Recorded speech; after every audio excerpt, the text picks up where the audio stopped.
Good morning, good afternoon, good evening, wherever you are in the world. This is REGANELITE here with another episode of the Snowflake Viewpoint, episode 56. The date and time is the 27th of May 2024 at 8 PM UK time. Doing more specific, it is an election live stream, so we'll be talking a lot about the general election, lots of bits and bobs surrounding that today. Just so you know, we are also dual streaming both here and on twitch.tv. I have not set up the Twitch, which is not very good, because in case somebody says hello there, I won't be able to see them. So I'm just gonna, while I'm doing that, set that up on my other device. I'm just gonna say I do have a poll there for those who are live here on the YouTube chat, asking, do you agree with Labour's plan to allow 16-year-olds to vote at elections? So obviously that's all elections, not just that's not just obviously general elections, but local elections. And we're going to look into an article on that as well a bit later on as well. So make sure you cast your votes there. 5 people so far cast their votes, but make sure you do as well. The gang is also here. Ollie, Pingu, and Cash Dummy. Ollie is very, very upset today because he's upset because I lost 10 memberships in the last 2 days.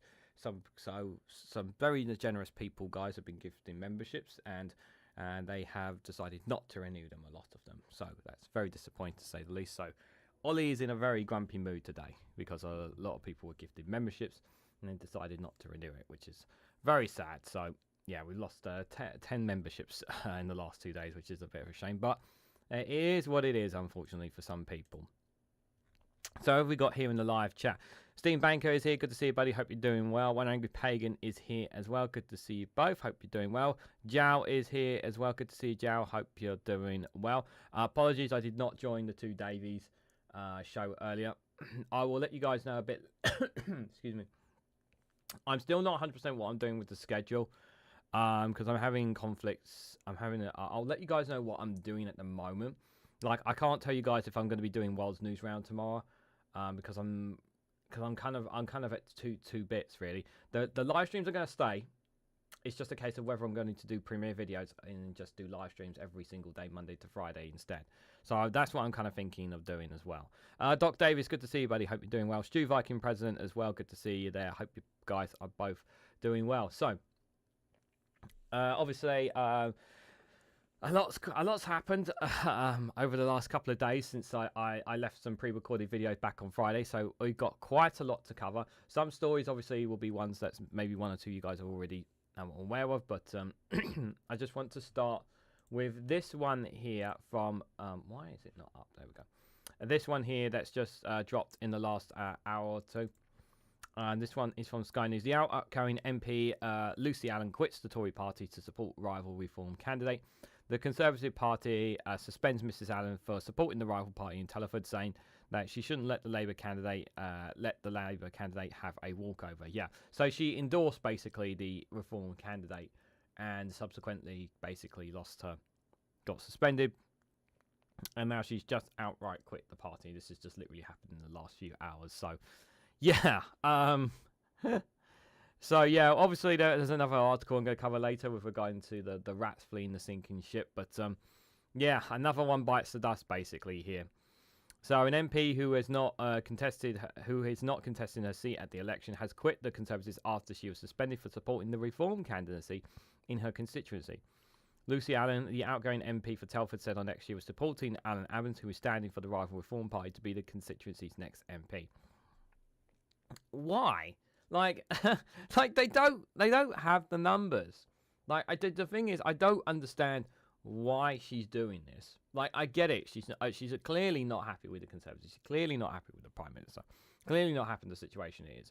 But why would you endorse Reform when you know they're not going to win the seat? They've not got enough numbers to do so. Daily Blase, good to see you there, buddy. Hope you're doing well.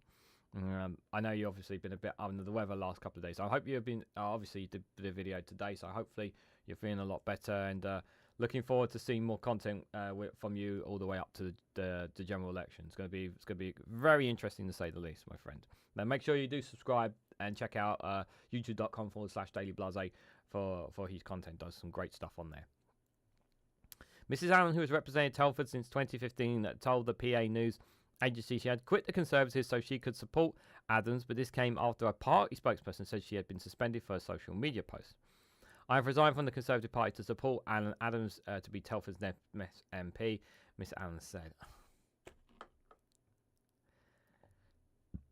It's just, yeah, it's just like, I don't care what the Conservatives say. I'm going to back the Reform candidate no matter what, even though there's a 0.5% chance of the Reform candidate winning. Stupid. I've known Allan for many years, and he's generally the best person for the job. I want what's best for Telford, and can't just let the Labour candidate have a walkover. Mrs Allan is one of 78 Tory MPs who are not standing at the election. Her decision to back Reform will pile further pressure on Rishi Sunak, who is facing an electoral threat from rival parties for his leader. Richard Tice promised to stand candidates in 630 of the 650 seats that are up for grabs on July the 4th. Prime Minister is also facing criticism for getting his campaign off to a hazardous start. Yeah, we'll read more into that later, but I just wanted to highlight this one because I literally only just put this one on here anyway. So, but yeah, Lucy Allan, obviously another one bites the dust in terms of MPs. Another one basically leaving the sinking ship. And we'll talk about the other one of the bigger guns that I haven't talked about yet as well. That left on Friday, but on Friday as well.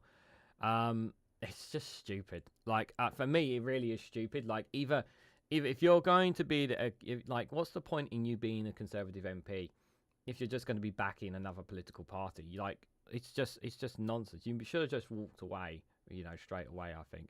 Aki's Mad, good to see you, buddy. Hope you're doing well. So yeah, bit of an odd one there. So before we go diver into this, I wanted to cover this piece here, and I think it's really important because obviously now that Parliament has been dissolved, obviously we can't have any laws or any changes But what actually got passed in the final days of Parliament? And I think some context is needed here. Reg, good to see you there, buddy. Hope you're doing well. So this one is from the BBC, guys, of which laws were passed in the final days of Parliament. I think this is really, really important. So Rishi Sunak announced the election, which means the government has just 2 days to decide whether to try or periods of watch. So what was ditched? So these are all that what was and what was ditched. So the tobacco and vapes bill. This would have implemented one of the Prime Minister's flagship policies. At his party conference in September, Mr. Sunak announced that he wanted to create a smoke-free generation. This bill would have banned anyone born after 2009 from buying cigarettes. However, the bill has not even completed its passage through the House of Commons, let alone the House of Lords. It has also alarmed some Conservatives who felt it was an attack. It was an attack on personal choice. Both these factors made it a difficult bill to whiz through Parliament. Labour, who backed the proposals, could reintroduce the bill if it wins the election. I think they will likely amend it to some extent, Labour, but I think they will amend the bill if they come to power. I don't know. Obviously, they back the proposal, but whether they will back that bill and then bring it back, I'm pretty sure it will have some amendments from it. I expect it to, but I can also understand why people are strongly in favour of it as well. This is a very infuriating one. The Renters Reform Bill. In their 2019 election manifesto, the Conservatives promised to ban no-fault evictions. However, passing the bill to implement the pledge has proven tricky, with several of the government's own backbenchers wanting greater protections for landlords. Despite hoping for changes, Labour sources have indicated the party would have let the bill go through. But a government source suggested amendments from crossbench or independent peers in the House of Lords meant there was not enough time to pass the legislation. Now, this they knew exactly what they were doing here. This was intentional by the Conservatives to drag their feet on the Renters Reform Bill to make it more difficult for renters, keep their rights low, make it more difficult for them, and continuing to suffer. Let us hope that Labour, this is one of the something that they're going to sort out as another thing that they will jump right on top of when they come into power, if they come into power again. But yeah, this one is like a really spit in the face from the Conservatives, considering that they made a manifesto pledge and did not commit to it. Football governance bill. Following the collapse of Bury Football Club and the doomed bid to set up a European Super League, the government has set up a review of governance of the game. One of the key recommendations was to establish an independent regulator that would have the power to sanction clubs who break financial rules. This bill would have been set up the new regulator, but has now been dropped. I did cover it in a piece a while ago, but while obviously I'm not a football fan anymore, there was at one time I was. I'm always in favour of a regulator that's actually going to make sure that they hold these football clubs to account, especially ones that really do take advantage of the money that they get. But the way the football system works is trickle down economics, and I don't think it's a fair system, because not enough lower clubs get enough distribution of the wealth, I feel, for me. So whether this is going to come back or not, I don't know, honestly, on that one. Criminal Justice Bill. This was a wide range of legislation covering everything from giving police powers to move rough sleepers, creating an offence of causing death by dangerous cycling, and banning sex offenders from changing their names. However, it does not even complete its passage through the Commons, and with 130 pages of amendments left to debate, it would have been tricky to get this bill past the limited time available. Other bills that fell included, so these are the other ones that fell included. Offshore Plutonium Licensing Bill, to ensure licenses for oil and gas projects in the North Sea would be awarded annually. Data Protection and Digital Information Bill, which would have replaced the EU data protection regime inherited after Brexit. Economic Activity of Public Body, Oversized Matter Bill that sought to ban public bodies from boycotting Israel. Arbitration Bill, which would have provided new rules for individuals and businesses to resolve disputes without going to court. And Sentencing Bill, which would have required whole life sentences for the worst murderers. So these are the ones that was ditched in the last few days, obviously, of Parliament. And it literally was a scramble. Simon says 55, good to see you there, buddy. It literally was a scramble for some of these, but yeah. So what ones was passed, guys? So the Leasehold and Freedom Bill passed. This new law aims to make it cheaper and easier for people to extend their lease, buy their freeholds, and take over management of their buildings. However, plans to move ground rent and charge leaseholders pay on top of their mortgage or cap it at $250 has been dropped. The bill is one of the last to get through. It passed at 6:30 BST on Friday evening. Several Conservative peers expressed their concerns that a complex and difficult piece of law was being rushed through. Another peer who backed it said the bill was submitical and not the revolution hoped, but added it's the only game in town. well, we'll have to see how that one does, obviously, there. But don't like that these laws were rushed in, because it, again, like, this was all kind of thrown together at the last minute by Sunak, you know, sort of thing. I don't think they were well aware enough of this. Tom, good to see you there, buddy. Hope you're doing well. The Home Office, a Post Office Horizon System Offensive Bill. This quashes the conviction of sub-postmasters convicted in the Horizon scandal in England, Wales and Northern Ireland. Those who have been convicted will be eligible for compensation. It was introduced after the ITV drama Mr. Bates for the Post Office triggered widespread public anger over the treatment of wrongly committed sub-postmasters. Some of the legal profession expressed concerns about Parliament interfering in judicial process, which I understand that argument without a shadow of a doubt. However, the government argued that the scale of the circumstances of these cases were exceptional and the bill would not set a precedent. So they said this would not set a precedent, but then how do you deal with, for example, now the blood scandal? They are talking about compensation as much as £10 billion in compensation for those in the blood infected scandal. So, what about these lot? You know, so they got this bill through. Like if it gets done, if it means they get their compensation, great. But obviously there's still the problem of obviously any criminal charges or whatnot, which we still are not getting. Victims and prisoners bills. The legislation establishes a comprehensive body of victims for their infected blood scandal, which saw 30,000 people infected with HIV and hepatitis C. So the total cost of compensation could be in the region of £10 billion. Yep, like I said. In his report into the scandal, Sir Brian Langstaff said the NHS and successive governments have repeatedly failed the victims. So you set up a comprehensive body for victims in infected blood scandal, but obviously it's not set in stone. But that's obviously going to be something that if Tories again come into power, if Labour come into power, they're going to have to find a way to deal with this. How? Not sure, but yeah, that's another bill that's gone through. Digital Markets Competition and Consumer Bill. The bill announced in the King's Speech aims to strengthen consumer rights online and tackle fake reviews. It bans the practice of drip pricing in online shopping, where additional fees are only added to the item once a customer has reached the checkout process. The new law introduces a ban on foreign government owning UK newspapers, a rule added after concerns the Daily Telegraph could be purchased by a UAE-backed firm, which is kind of stupid, obviously, because on this, obviously, other newspapers are owned by foreign assets anyway, so it's just, yeah. Hello, number 3, good to see you there, buddy, hope you're doing well. So, yeah, I just feel like they're just doing this just because of their buddies in the Telegraph. And then finally, some of the other bills that passed. The Finance Bill, which implements measures around in the spring budget. Media Bill, which scraps never enacting rule forcing media companies to pay the legal bills are prepared to forcing media companies to pay the legal bills of people who sued them, even if they win. Pet Adoption Bill, which introduces higher jail sentences for people stealing cats and dogs. Yeah, I'm happy with the Pets Adoption Bill. Parental Leave Bereavement Bill, which closes a loophole to ensure working fathers who lose their partner in childbirth will be given the right to a day one paternity leave. And then finally, British National Irish Citizens Bill, which makes it easier for Irish nationals to register for British citizenship there. Controversial bill to build a Holocaust Memorial and Learning Centre in Westminster will be carried over to the next Parliament. This option is only possible because it is a hybrid bill and therefore governed by different rules. And finally, the government made a tweak to the existing law, making it easier for pubs to stay open later if England or Scotland reach the semi-finals or finals of the Euros. Making the change, Conservative Minister Lord Shape of Edson told the Lords, "So much of the business at the Home Office is difficult, so it gives me a particular pleasure that my last outgoing basic enables the people to get properly on the lash there."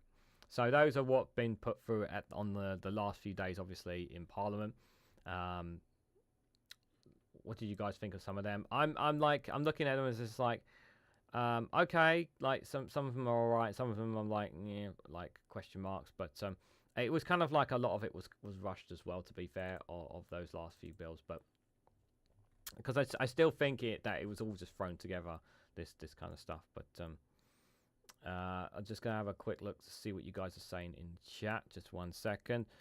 Just before I do, I'm just going to check. Don't forget to cast your votes if you haven't already cast your votes in the live YouTube chat poll, asking, do you agree with Labour's plan to allow 16-year-olds to vote at the elections? We've had over 20 votes so far, so 85% of you say yes, 10% say no, 5% is not sure, which is totally If you're not 100% sure, that's fine. If you're not 100% sure about about it, we'll look into it a bit later.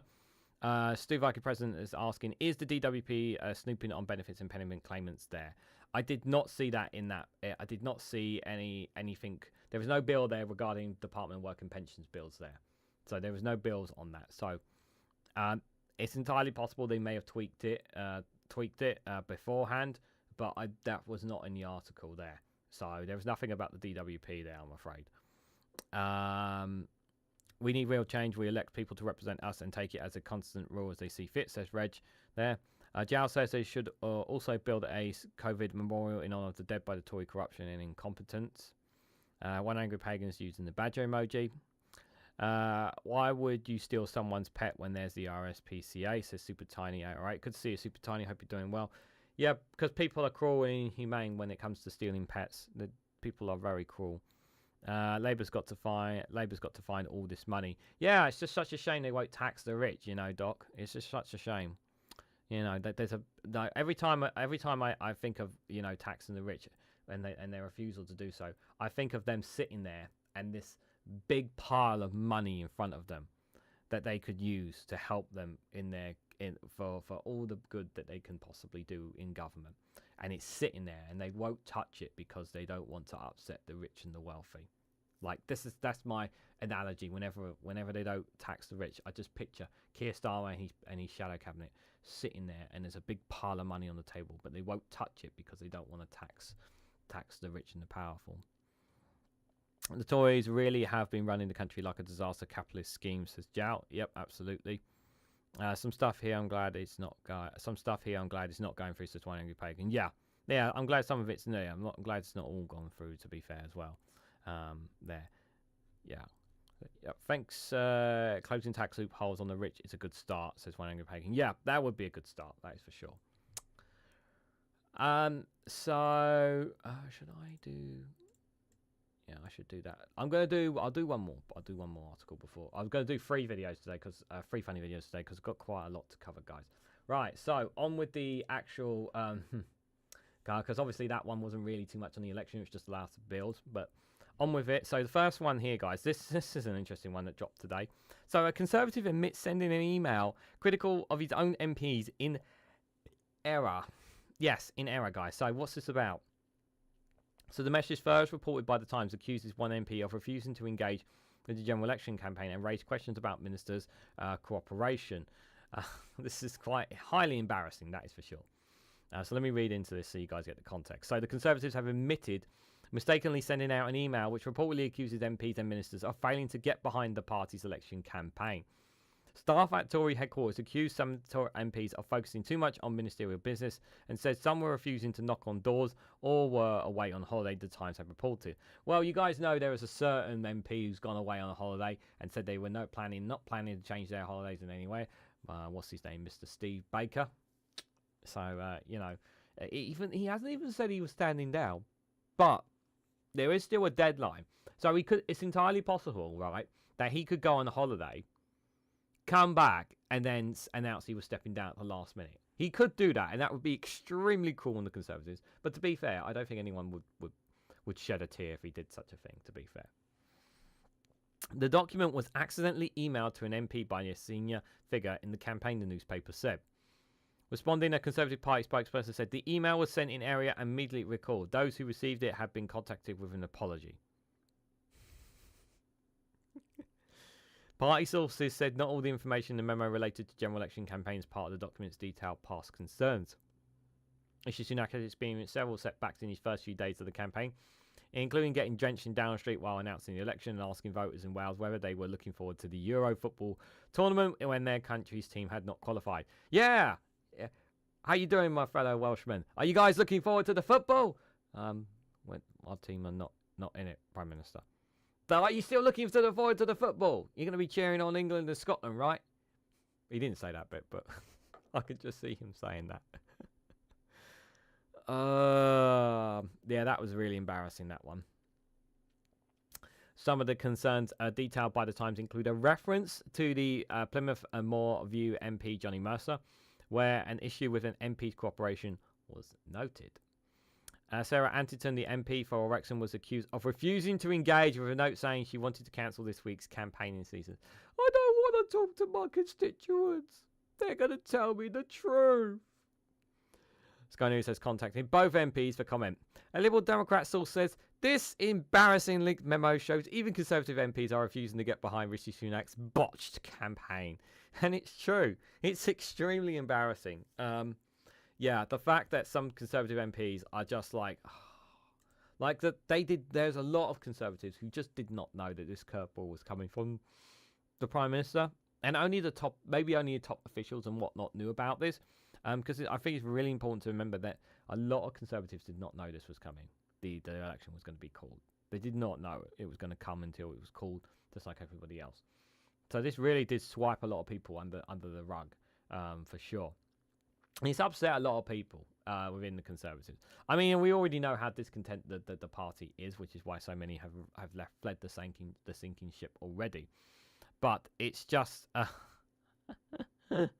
I just love this like, I don't want to go on the. I love that quotation there of saying like, I don't want to go on the campaign. I don't want to go knocking on doors, and those who, and there's obviously the people who volunteer, who are passionate Conservative supporters who volunteer and do that kind of stuff. Like they're the ones who are going to get so much crap thrown on them as well. It's not fair on them guys. The people who actually do a lot of work behind the scenes that you don't hear about. Martin Brisk, good to see you there. Hello from the other side of the channel. Hello, I hope you're doing well, Martin. Good to see you there, buddy. Tom Wilson and I started learning about something in my teens. Sunak someday will be more than an AI. He's a meme. Rishi Sunak, he's a meme. He's officially a meme. That is a disgrace, says Solari the K. It is indeed. Good to see you, Solari. Hope you're doing well. I hope everyone had a good weekend, by the way. I normally say that on a Monday, and I haven't said that today. So, I think reducing VAT is a good idea, says Super Tiny. I can see that. But they also they've ruled out not hiking up national insurance or income tax, like putting it back up after it's been cut, both of them. National insurance especially, they've said they're not going to increase them. They did say that. Definition of laziness: stealing neighbours' pets is super tiny. It is, but it's also cruel as well, especially with those who are really close to their pets. Anyway, that's for sure. So obviously, one of I'm not covering it here because I covered it in a video already. If you haven't seen it, well, I think members will see it if you haven't seen it already. But just a reminder, guys, if you haven't already, please hit the like button. We greatly appreciate. Share it across social media so others are notified of this video, and subscribe. It really does help support the channel. Just doing any of those things supports me, supports Ollie up there, supports Pingu and Cash Dummy, because we lost like 10 plus members in the last 2 days, sadly, because some people didn't want to carry on their memberships. But for those who can't financially support me, which is totally all right, obviously, if you can financially support me, great. But if you can't, obviously, hitting the like button, sharing across social media, subscribing, commenting on my videos, all that stuff, guys, just really boosts the algorithm. So thank you to everyone who does that. So we're going to take, as I said, we're going to do 3 funny videos today because I've got quite a lot to cover here. So obviously, there was the talk about the conscription coming up, guys, from Rishi Sunak's party. So let's find out, what would it be like, guys, if Boris Johnson was conscripted to join the front line. We are in the trenches, sir. Yes, sir. Just a quick question. When you say fight, do you mean hide in a fridge? Oh, no. Jenkins has been shot. Well, that's fine, Jenkins. We can sort that out. Has anybody got a hairdryer? If you blow a hairdryer on the wound, it will cure it. War. What is it good for? Lots and lots of money. Nothing. I mean, nothing. Absolutely nothing. Listen, boys, I know this is quite ironic, but I would quite like to leave. Over the top? Yes, I know I am. Oh, right, no, okay, right. Before we go, just so you know, boys, what I tended to do in my past job was to put the vulnerable in front of me to act as a sort of shield in order to make my life more comfortable. That's why I'm currently sitting on my privates, if you know what I mean. My colleagues, yeah. Well done, boys. Sterling work. Do you know what, boys, would really improve this trench? Would be a little bridge with a garden on it. You know, I think that's a good idea. Now, I know we are being shot at by the enemy, but does anybody fancy a glass of wine? Little work party, no? Oh, sorry. Ooh. There was a message that we were supposed to attack. Sorry, I've I've lost my walkie-talkie. Yeah. I will join in with the boys attacking and dying up there. I'm just writing a letter to my sweetheart. Well, one of them. Yeah, writing a letter. Yes, no, I can't do email because, according to Nadine, she doesn't know what the internet is. I think this war actually might be nature's way of dealing with young people. You want us to lie down so we avoid all the bullets. Yes, no, very good. No, I'm great at lying. I did it to an entire country.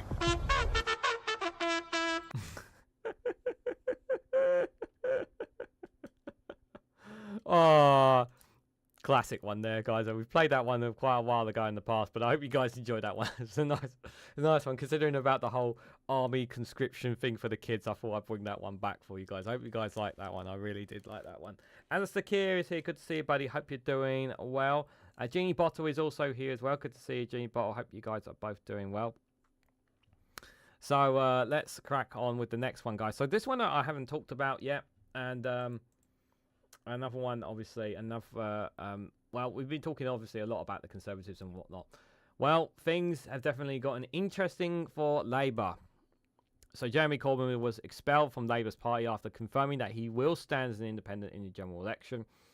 Jeremy Corbyn has been informed that he's no longer a member of the Labour Party after he confirmed he will stand as an independent candidate for his Islington North seat at the general election. So I've heard mixed feelings about whether or not Jeremy Corbyn is going to be able to hold on to his seat. So I don't think he's going to hold on to his seat. Don't get me wrong, he's going to get a lot of votes. He's going to get a lot of votes. He's going to get a lot of support. Politics Channel, good to see you there, buddy. Hope you're doing well. I think he'll get a lot of support, without a shadow of a doubt. He will get a lot of a backing. But will he get enough to stop the Labour MP?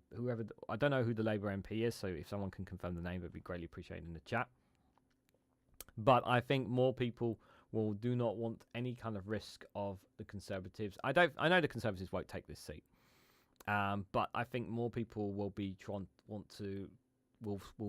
be more inclined to vote Labour than vote for Corbyn. And this is the thing. He's and he has contributed a lot in politics. And I know he's also can be quite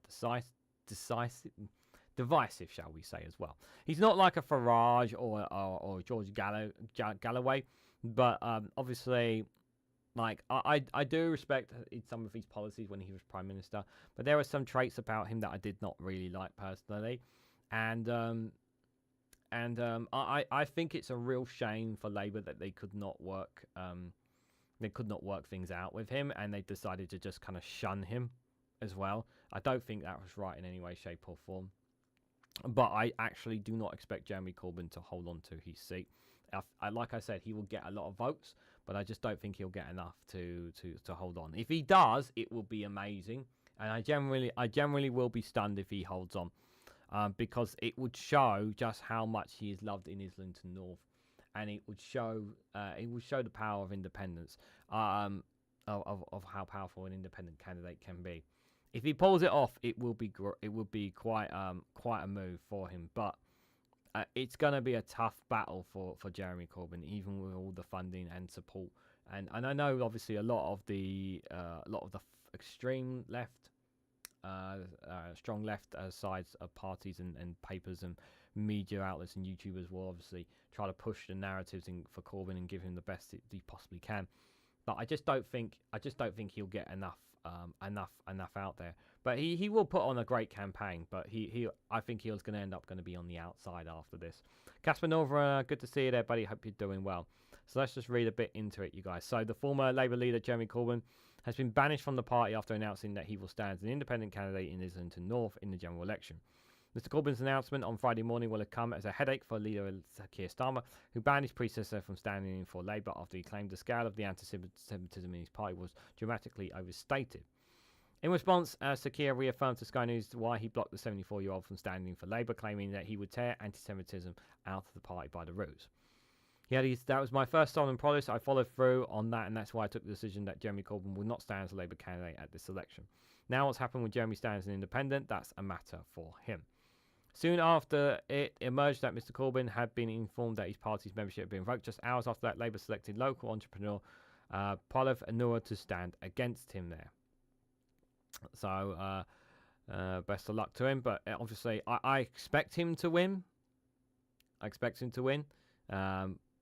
But obviously, I would say if he doesn't, obviously, it'll be quite... I think it will be highly embarrassing for Labour if they don't win the seat, in my opinion. The contest will be one of the most closely watched on election night, with Mr Corbyn hoping his tireless local campaign will help him hold the seat against the odds.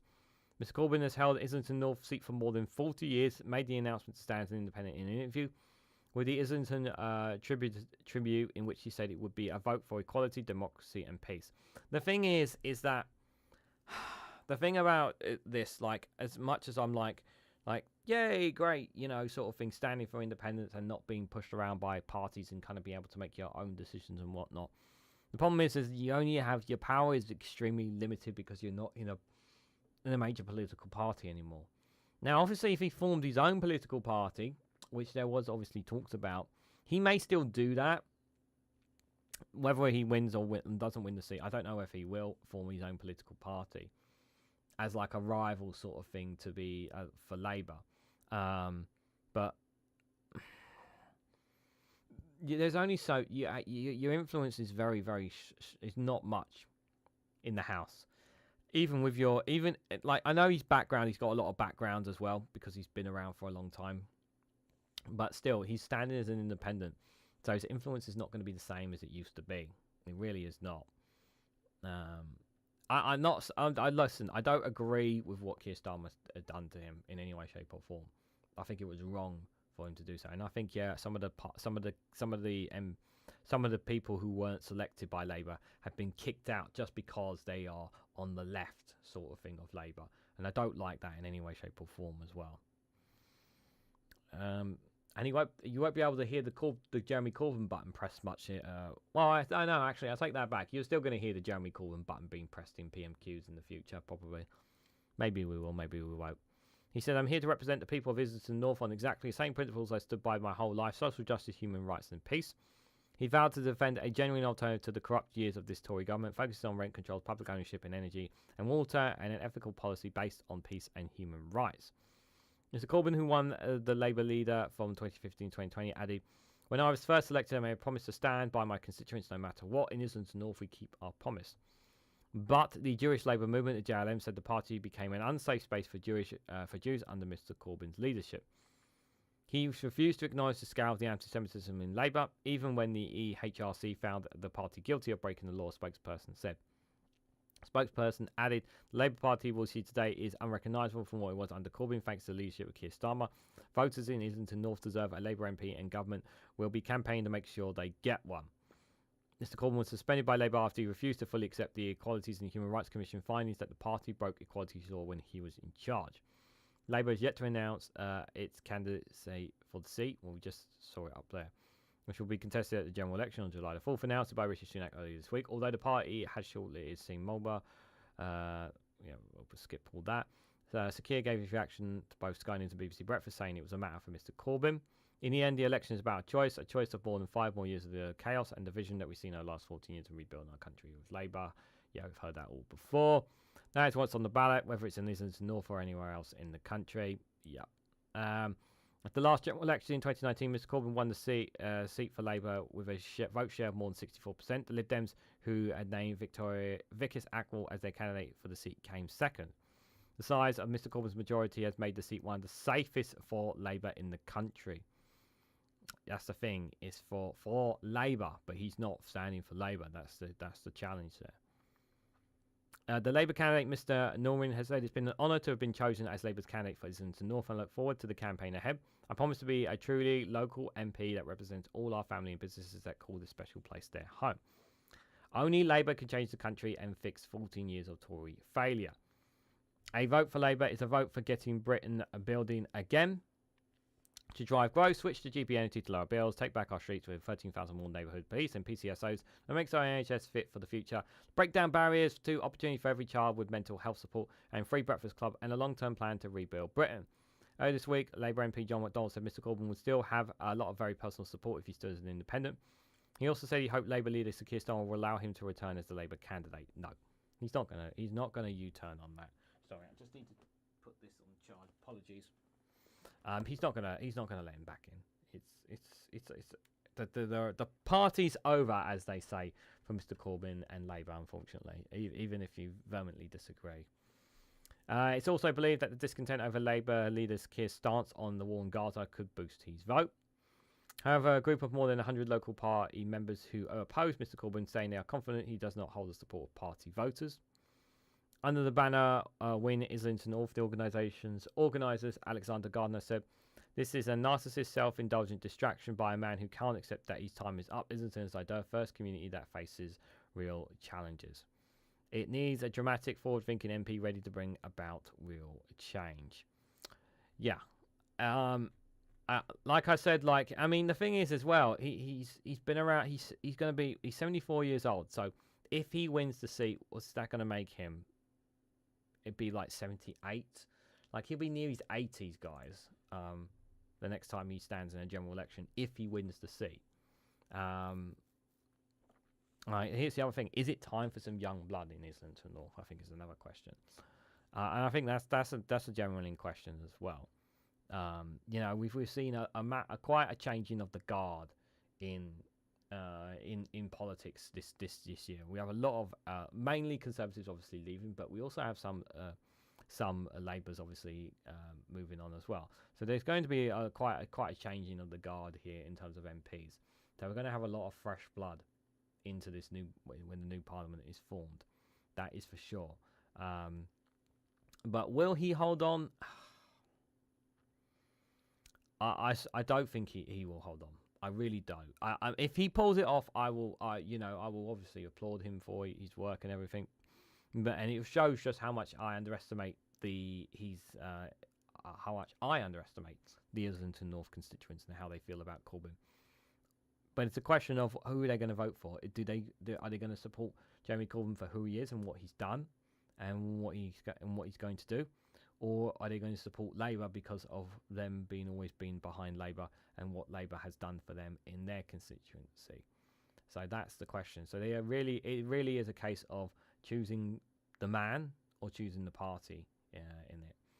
I think other parties and whatnot are probably irrelevant on that, if I'm honest.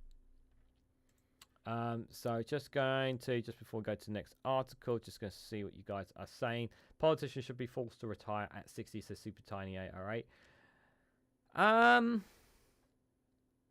I don't think so. No, I don't think we should force politicians to retire at a certain age. It depends. I mean, obviously, like when I see Mitch McConnell in America, I can understand that point. But there are some MPs, some politicians out there who work into their 80s who are still valuable assets to their nations and whatnot. So I'm gonna disagree with you on that. I don't think the politicians when they reach 60 be told to kick the curve. Duke Vengeance is here. Good to see you, buddy. Hope you're doing well. You could if I was boss Larry. What did Larry say? I like that idea. Great politicians, but such a poor salesman, says Sir Larry the Cat. The thing is he going to be able to sell enough of himself? I just don't think he will. Joe Biden, Glitch, McConnell, Putin, Trump, says Super Tiny. Yeah, that's the problem. I get it. But I don't think. I just don't think. I don't think so. I mean, maybe in their 70s. Maybe I'm not sure about 60. But I understand about the point of bringing in young blood. I think it's important that we bring in fresh blood every now and then. But I also think it's important to keep veterans around as well. So there are positives and negatives to it, I would say. What about 70? Yeah, 70 maybe. 70, 70 you could definitely, like, if I was in politics, you could probably twist my arm into it with some concessions or whatnot. If people was to compromise with me, I would compromise for 70. He could join up with the Whitty Jones and be the National Wranglers Party, says Solari the Cat. Watch this space for a vote for the JCs as a vote for Jeremy Corbyn as a vote for the Tories. I don't think there's going to be enough people in Islington North to vote for the Conservative candidate. If the Labour Labour have held that seat for as long as they have, they're not going to. Even if they vote for Corbyn, they're not going to get. Even if they vote for Corbyn, doesn't guarantee they're not going to get Tories there. They're not. If anything, they're more likely to get a Lib Dem more than anything. So any thought of a Tory taking there is very, very unlikely. Is Corbyn still popular enough to be voted in? That's the question. I don't know enough about that. That's a very good question. And that's why I'm not convinced that he will win that seat. You know, in the local elections, Steve Dressel, who was the popular Labour mayor in Tyneside, like, he was very popular, but because he was pushed out as a Labour candidate, he still lost despite the fact he had a lot of voters backers. A lot of people backed him, but he still lost because he wasn't part of the party anymore. And he was really good as for the mayor up there as well. So yeah, don't get me wrong, I really don't like some of the methods that Labour are doing. Country is pretty centralist, geez. It was too left. Starmer was preaching from the centre, so the left are complaining. Yeah, I get that point. That is for sure. Guys, don't forget to cast your vote in the live YouTube chat poll asking, do you agree with Labour's plans to allow 16-year-olds to vote at the general election? 86% of you said yes, 10% said no, 3% are not sure, 29 people cast their votes so far, so thank you guys for casting your votes as well, greatly appreciated. This next one I've got for you guys is also from the Independent, but just before I do, guys, if you haven't already, if you're not already a YouTube member, please consider becoming a YouTube member. Any ways of financial support with me and the work I do here really does make a massive difference. You can do so by becoming a YouTube member for as little as 99p. Gives you access to custom emojis, which if any members are here, they can use their custom emojis to showcase the gang behind me. That is Ollie, Cash Dummy, Pingu there, the communist Pingu, as some people like to call him, the communist Chinese spy. I don't know where the references come from, but apparently Pingu is a communist, according to some people. But yeah, the whole gang is here, and the lava lamp is formed in all of its glory. I can't touch the orb, or the mic will turn off. We've learnt that the hard way, guys. Yeah, the whole gang is here.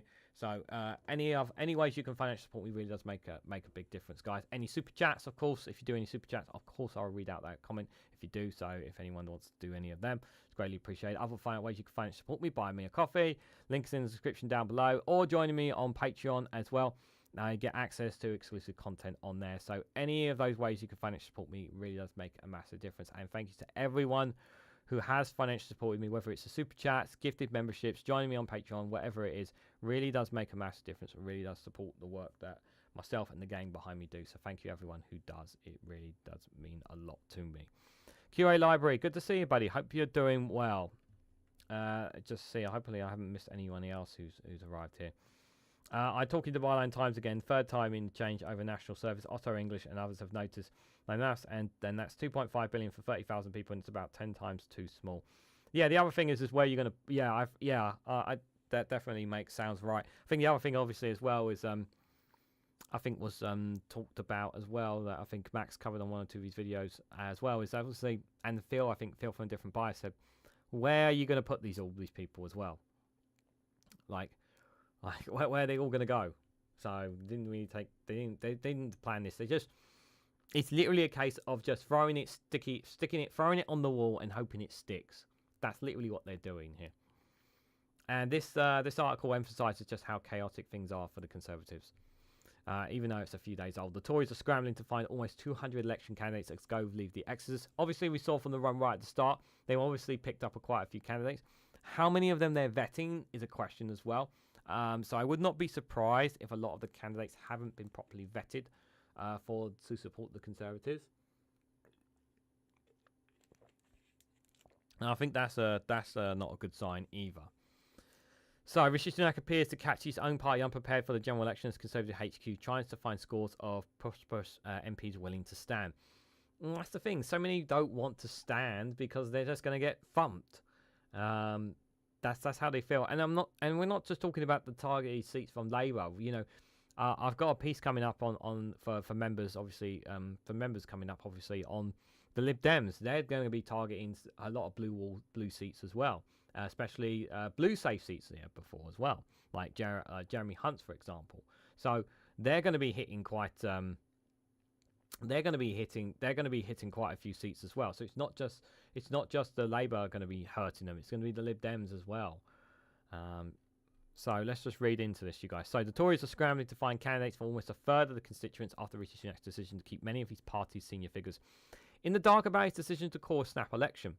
It is understood that when Mr. Sunak made his rain-sodden, announcement on the steps of Downing Street on Wednesday afternoon, candidates for 191 of the 650 seats are still needed to be selected.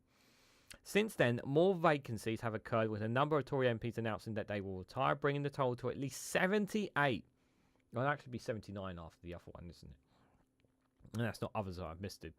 Breaking the record, the 1997 record of 75, just dramatically includes levelling up Secretary Michael Gove and the former leadership candidate Andrea Leadsom on Friday evening. So I just want to touch on Michael Gove, because I did have that as a separate article, but because he's in this piece, I thought I'd just bring it up here. This guy has been such a snake throughout his time. Like I think there were times where he was trying to do some simple policies for the sake, trying to get some policies. Obviously, the renters reform one he tried to push through, and he was just getting shot down. But this guy is a snake in his own right, Michael Gove.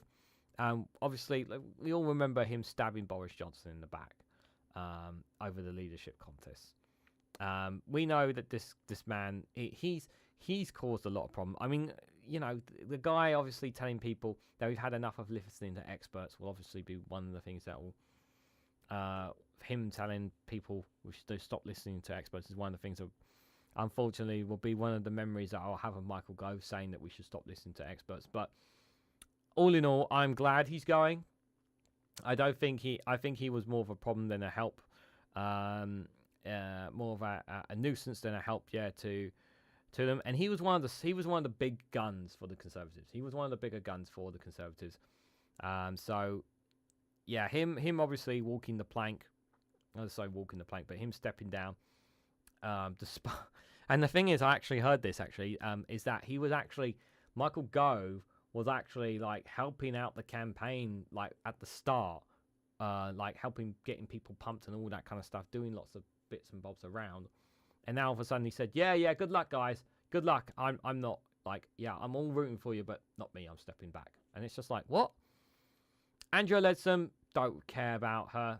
Good riddance to her as far as I'm concerned. She's up her own backside, just like Gove is. Another one, like, yeah.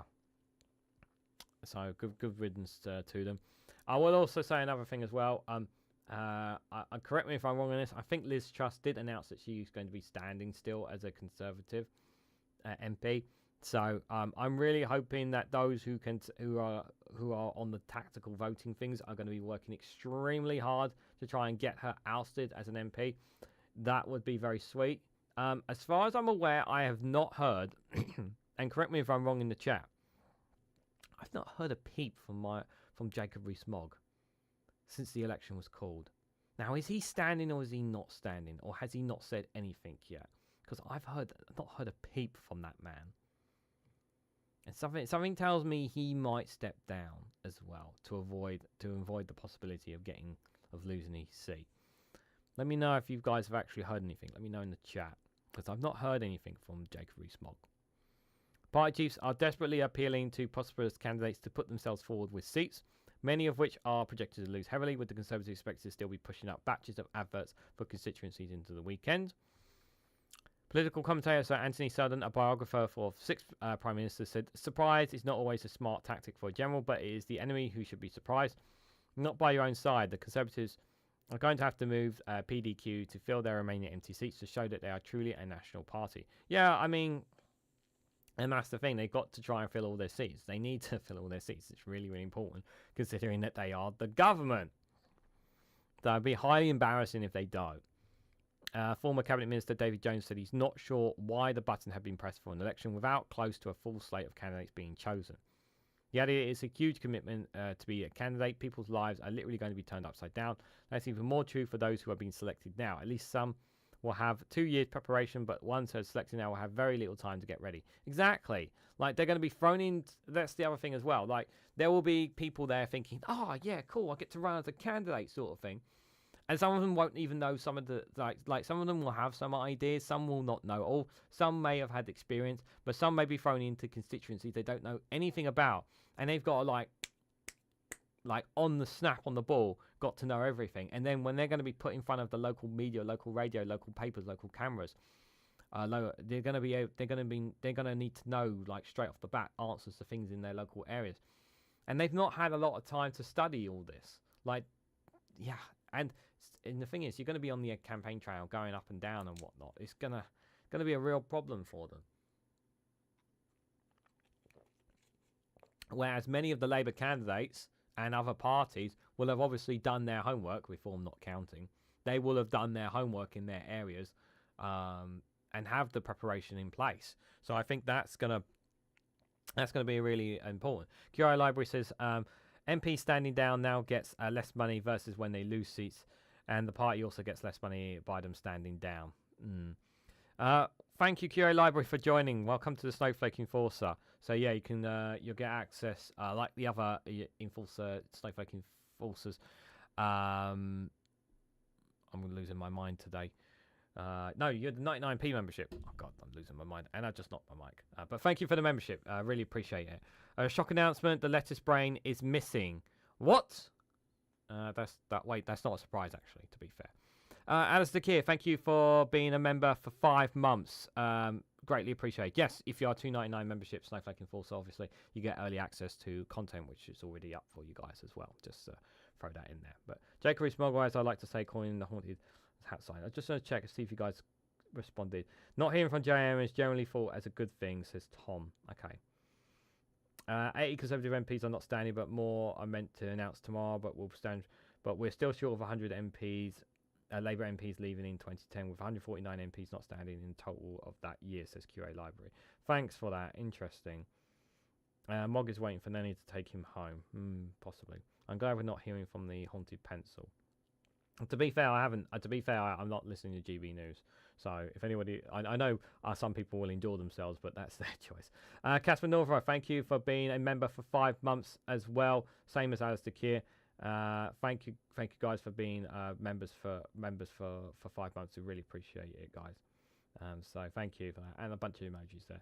16-year-olds will not be allowed to smoke. They will wear uniforms, march, but not on protest. Learn rules, teamwork, do lots of exercises. All volunteers. Sounds very extreme. Not bad in all the ways, says Ginny Bottle. Number 3 says to me, I heard that Jacob Rees-Mogg will step down, but I don't know how accurate that is. Well, it's disappointing, true, because we want to gloat over his demise. Yes, we do want to gloat over his demise, but whether it will or not, I have to wait and see. So the party's been caught up in a number of retirements by MPs, including Greg Clark in Tunbridge Wells and Sir David Ewan in Bexley Heath and Crayford on Friday, as well as defections. On the list is Dover and Deal, along with Central Suffolk and North Ipswich, the seat of defectors Natalie Epstein and Sandown Potter. Well, Natalie Epstein is going to be gone anyway. We know that she's not going to be continuing as a Dover MP. Others include Stratford upon Avon, the former Chancellor Nadine Zawari has just stepped down. So Zawari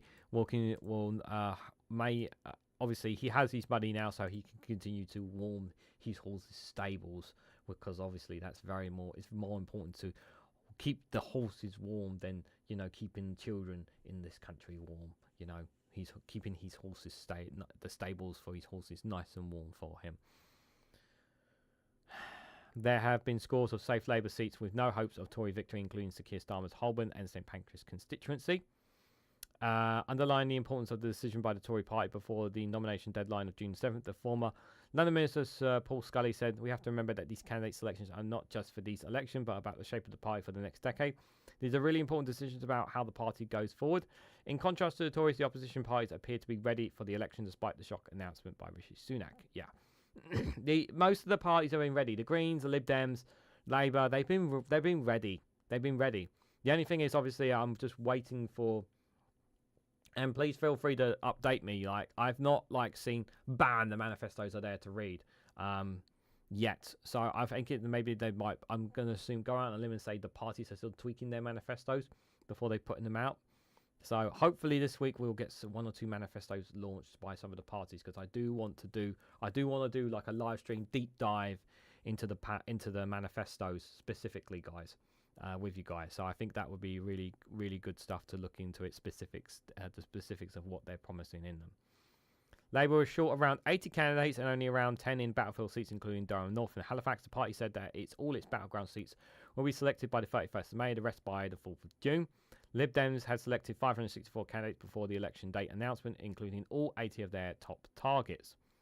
Reform UK, meanwhile, had 500 candidates approved of the 630 they want to fill. Richard Tice, Reform leader, says it appears we are much better organised than the Tories. Well, you haven't vetted them. It's not going to be that hard to... You haven't vetted them. That's your problem.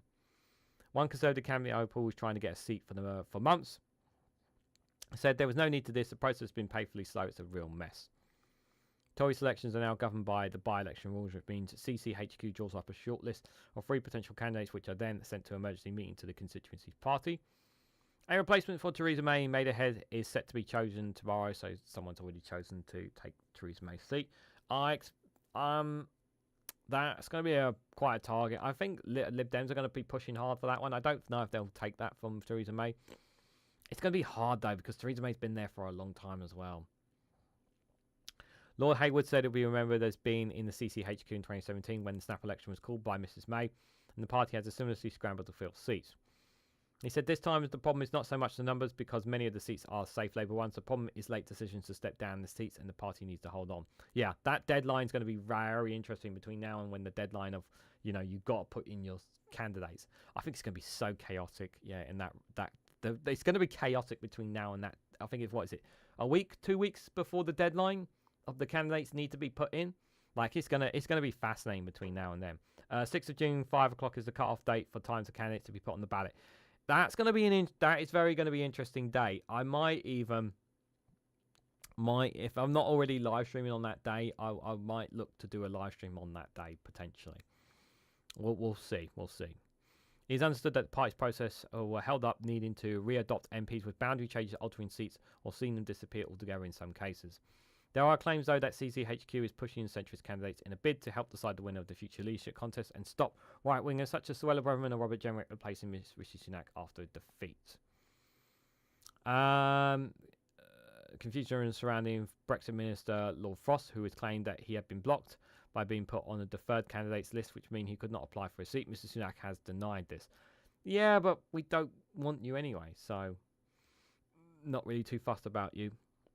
So, according to the list sent to pre-vetted prospective MPs by Tory election chiefs seen by the Independent, these are the first 93 seats for which the Conservatives are looking for candidates from safe seats to no hopers.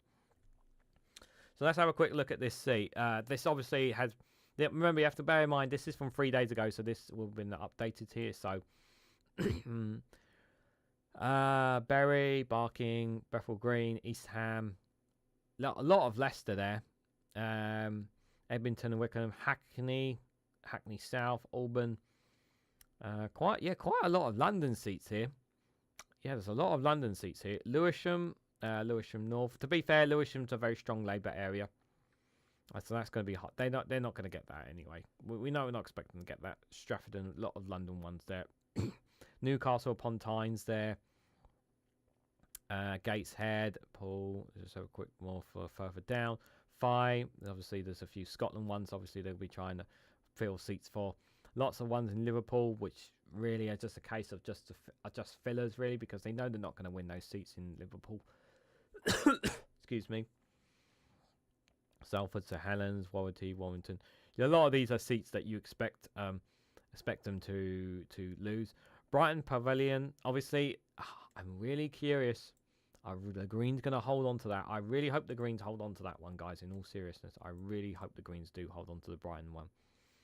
Bristol Central, again, another one I'm hoping the Greens can gain, in all seriousness. I'm really hopeful for the Greens for those they hold on to that and have 2 MPs. Barnsley, Kingston, just a couple of just scrolled up there. So this is obviously, remember, this is 3 days ago, so it's entirely possible that correction, it is 4 o'clock cut-off time. Okay. 7 o'clock is the time when candidates list is published to the public. I see. So the cut-off time has to be 4 o'clock, so that they have an hour to list the candidates that are basically people know what the candidates are officially. I get you. Thank you for that, QA Library. Appreciate it. But yeah, there's the list there, guys. Obviously, the link for it's in the description if you want to check that out there.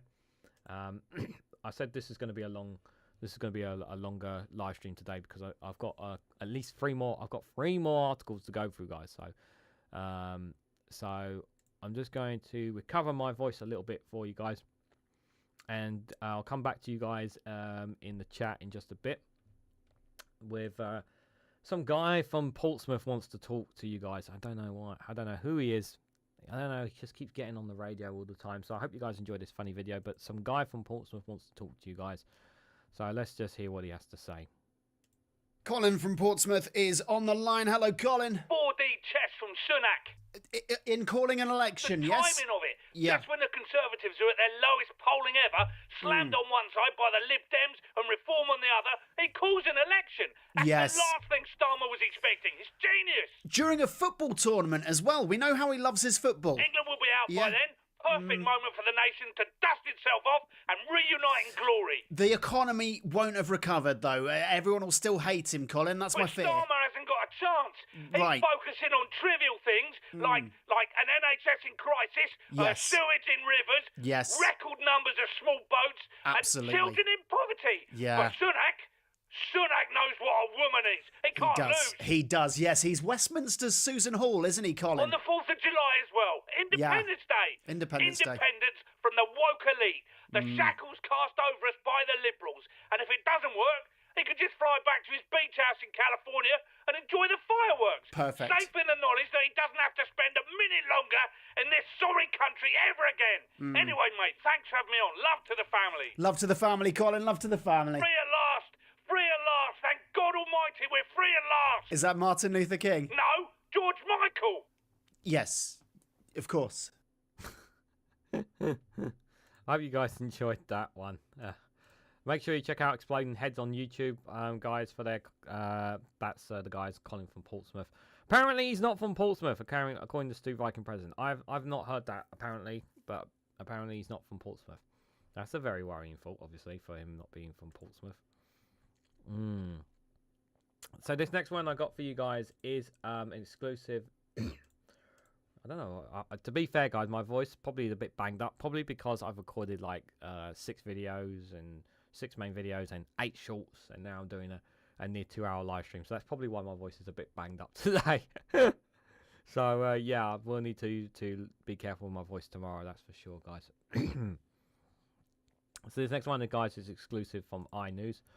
We will stand up to Starmer. Labour mayors have warned. So England's big new regional mayor power brokers plan to work together to challenge Westminster. So obviously, the relationship's obviously going to be a lot better between the Labour mayors, obviously, and the Labour government if Labour come into power, which is what we expect.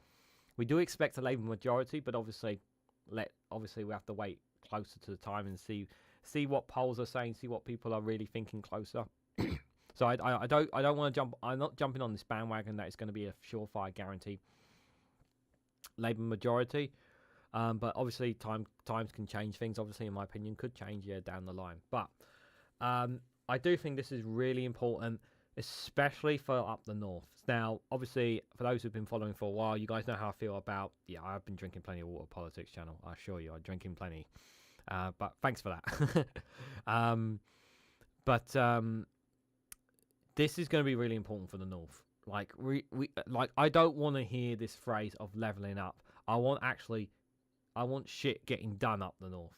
Like I really want stuff getting done, and I want the investment to be there for a lot of these, not just the big cities, like the big cities up north, but the rural areas, the smaller communities. I want stuff to be done up there for the north of England.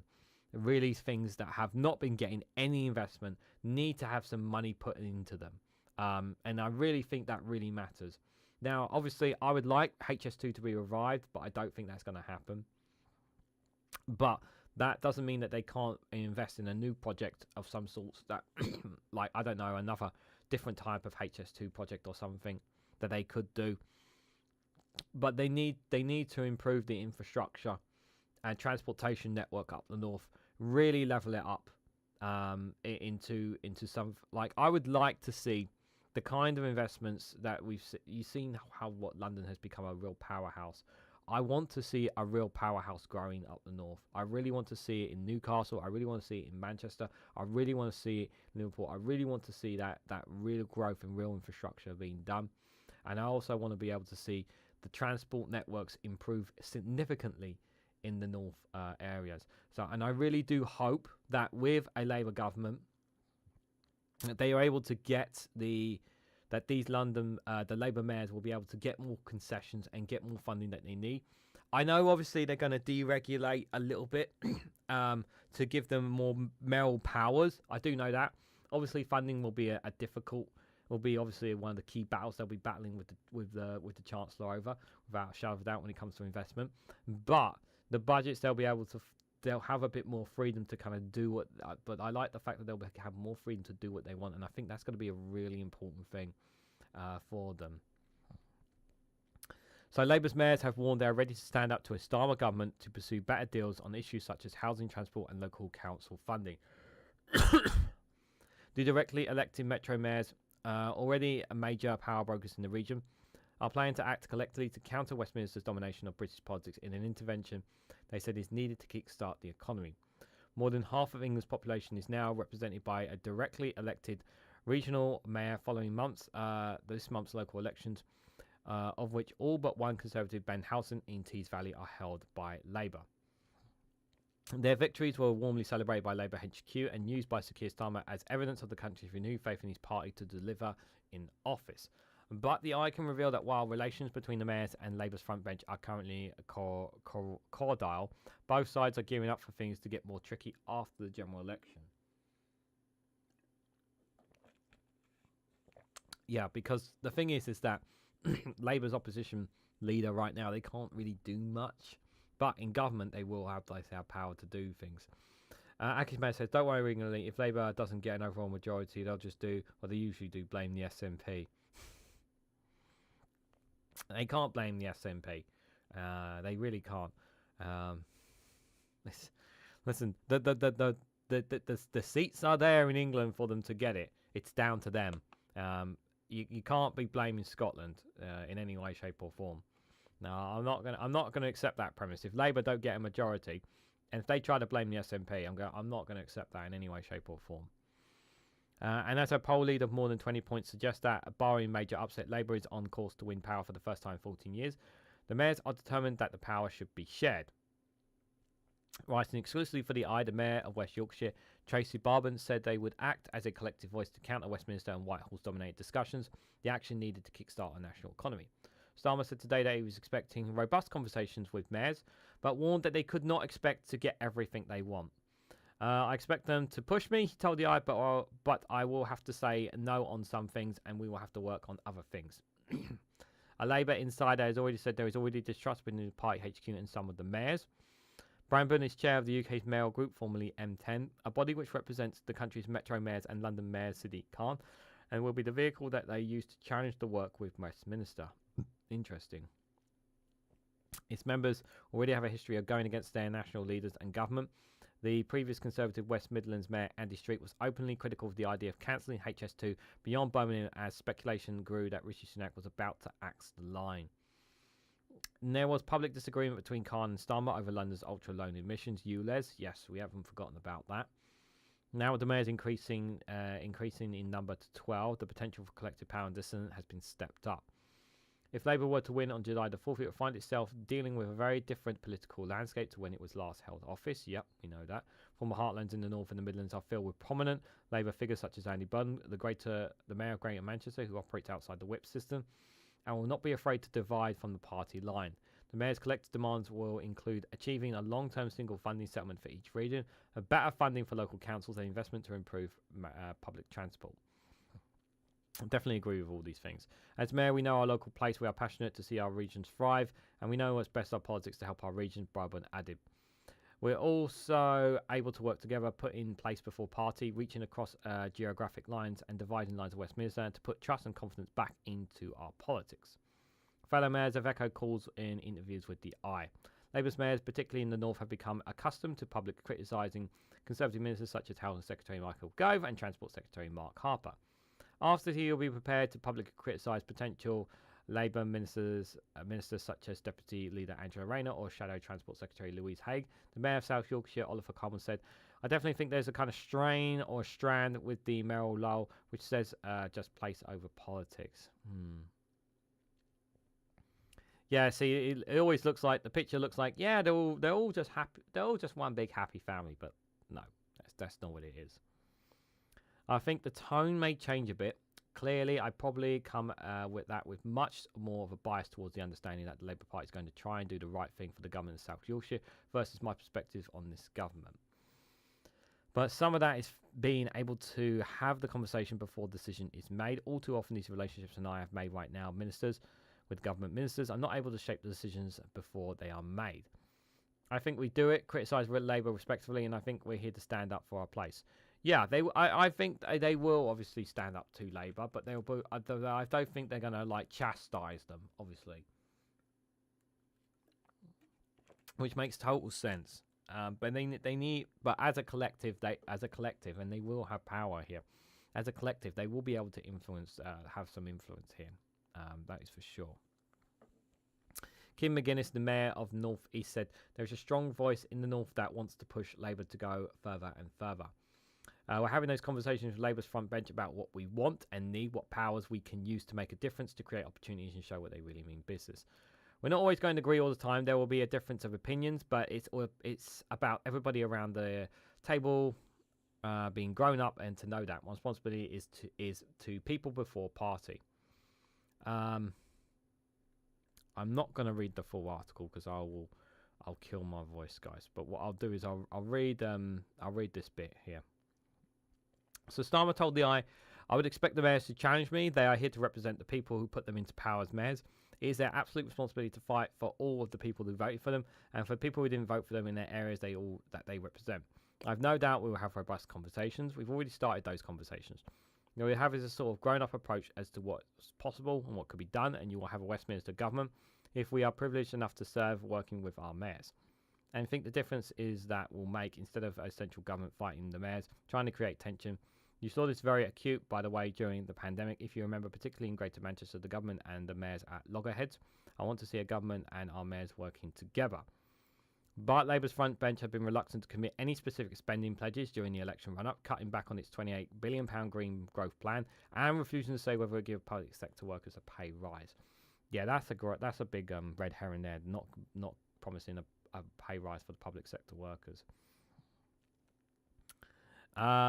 Yeah, I'm going to leave it there just because it's quite a lot there to read, just because my throat is starting to crack up a bit. But just talking more about, I'm just going to touch on it a bit more, obviously. Like I said, obviously, they need infrastructure, they need improvement. The Conservatives just never gave it to them. And I know that there are some people up the north who feel resentment towards Labour, who have always voted Labour all their lives, and chose to vote against Labour and voted for Conservatives based off the backs of Brexit, off the back of things not being better for them. And they were hoping that the Conservatives would change voting in a Conservative in their blue wall, not just on back of Brexit, but just because they've tired of Labour being in power, for Labour being in charge and in control for such a long period, and not seeing that change.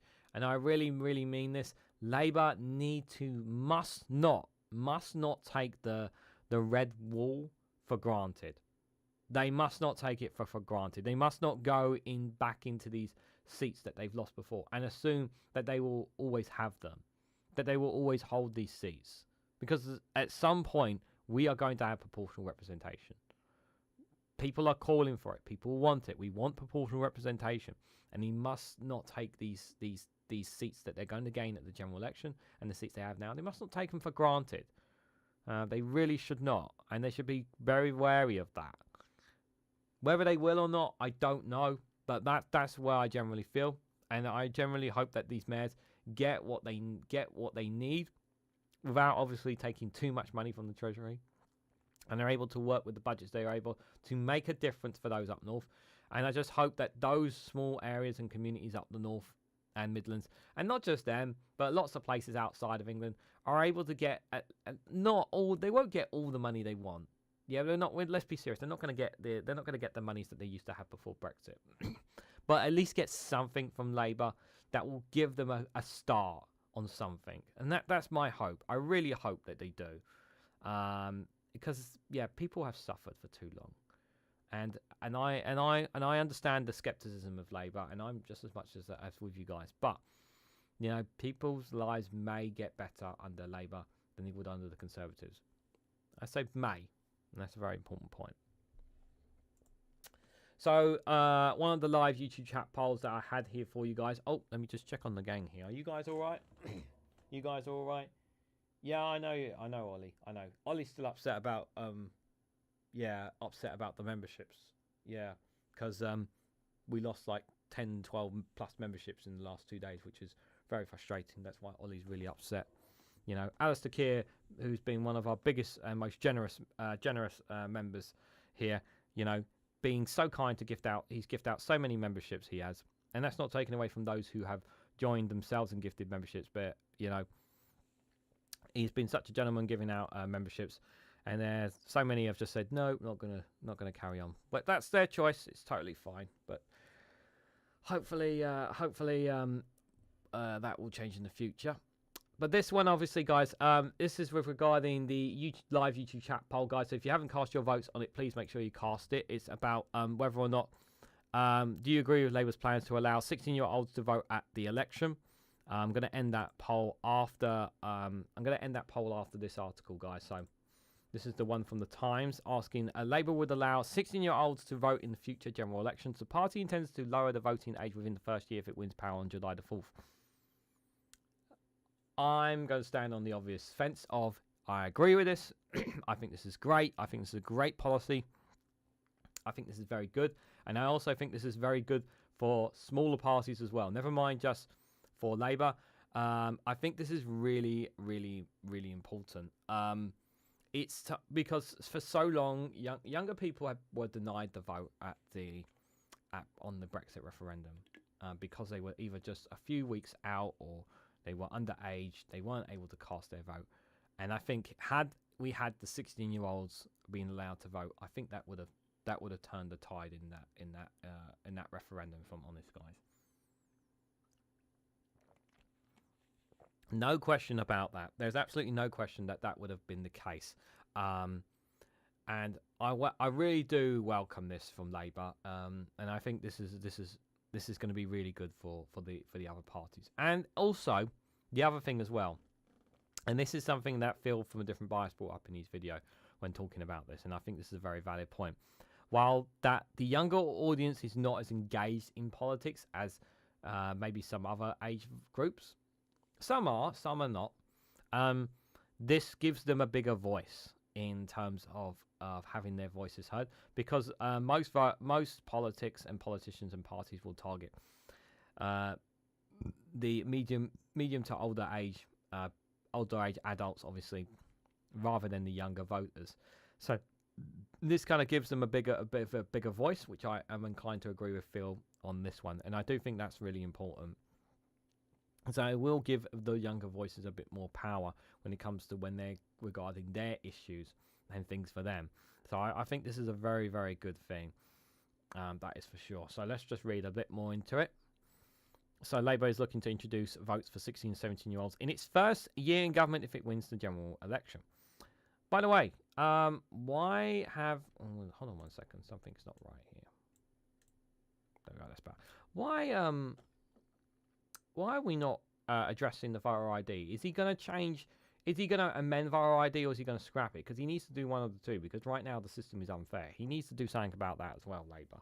I hope they do, anyway. The party is closely studying how Scotland and Wales lowered the voting age and believes there is no reason why lowering the national voting age for the general elections would need to take longer. Sir Keir Starmer's pledged to extend the franchise to younger voters in September, with no indication of how quickly the policy would be implemented should it win the election. Party sources now said that while there is no commitment that the policy will be in the King's speech, it is nonetheless expected to be enacted quickly. I would be extremely surprised if it wasn't in the King's speech, one said, describing the legislation as extremely straightforward. It is quite straightforward. You simply give them the power to vote. About 1.5 million people under the age of 18 will be given the vote in general elections under plans agreed by Labour in the final draft of its national policy form. It would be the largest change to the electorate since 1969, when the voting age was reduced from 21 to 18. The party is looking to set the example of Scotland and Wales and believes a similar time frame for enactment is possible. Scotland has already lowered the voting age for local and Scottish Parliament elections to 16, and Wales has done so for local and Welsh Parliament elections. The process of lowering the age was both with swift. In Scotland, it took less than 6 months for Scotland to be handed the powers to reduce the age to the passage of legislation. Researchers at Sheffield and Edinburgh have already found that the move resulted in younger voters being more likely to turn out as they grew older. That's good. If it encourages more, and that's what you want. You want to encourage more people to vote. That's a good thing.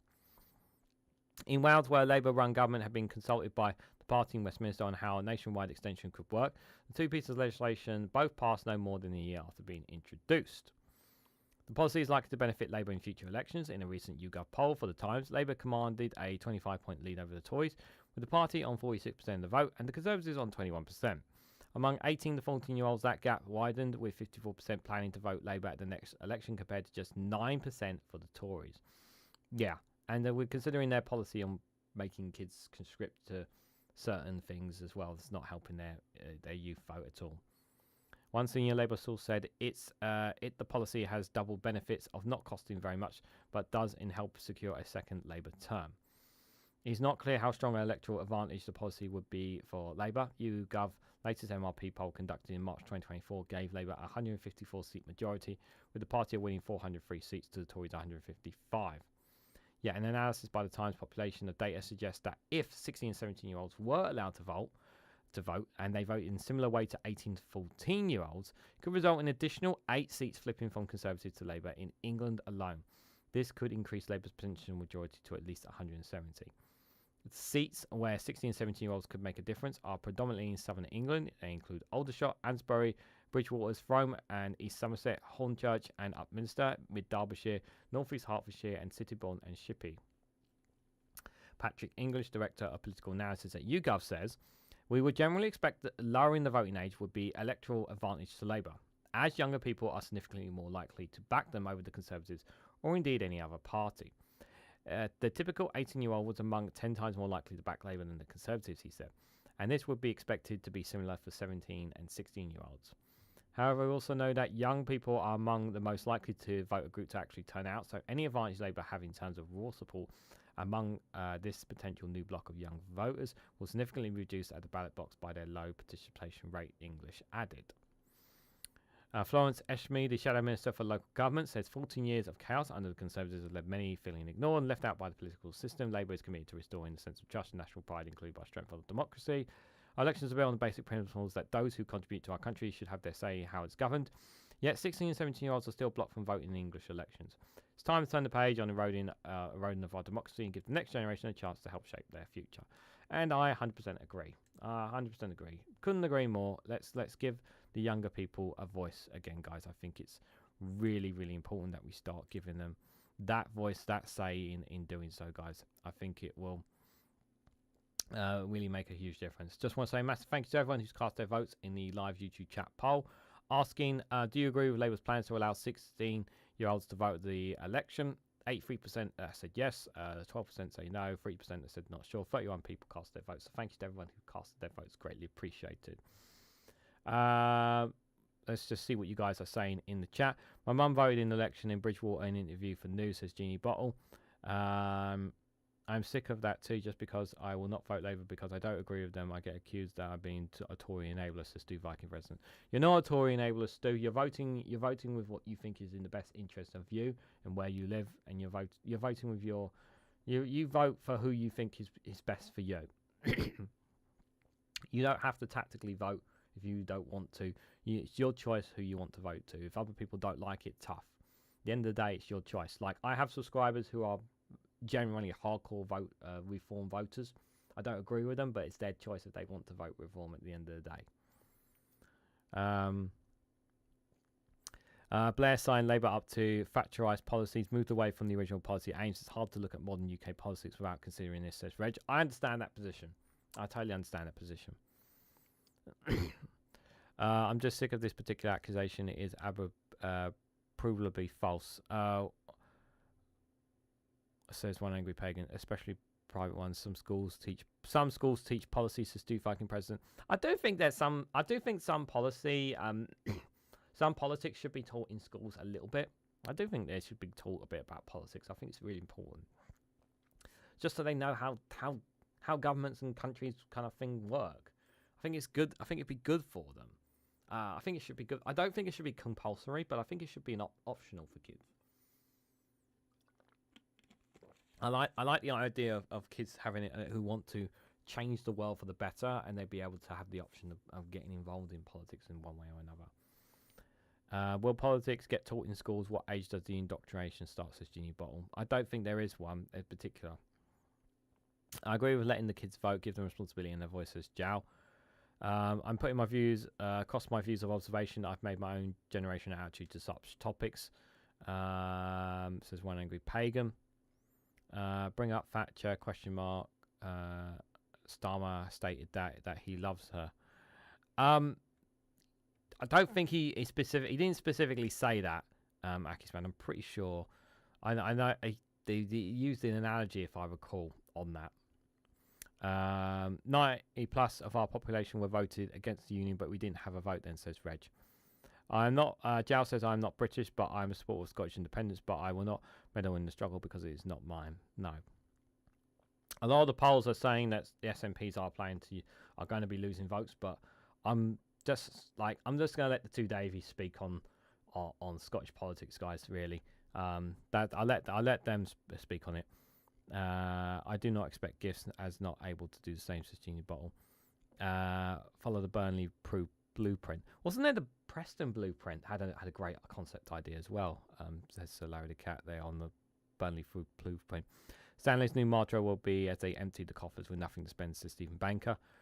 Chow says, as an outsider talking with Scotland and English people, I see the Scots tired of being confused with the confusion of English and wanting to carve out their own path, not hate progression. Yeah, that sounds about right. And plenty more right here in the description. Oh yeah, he's just highlighting the Patreon and buy me a coffee. Yeah, thanks for that, Joe. Appreciate it. Conservative fund content areas, but not lab areas. Genie Bottle. Excuse me, man with massive forehead, but council house.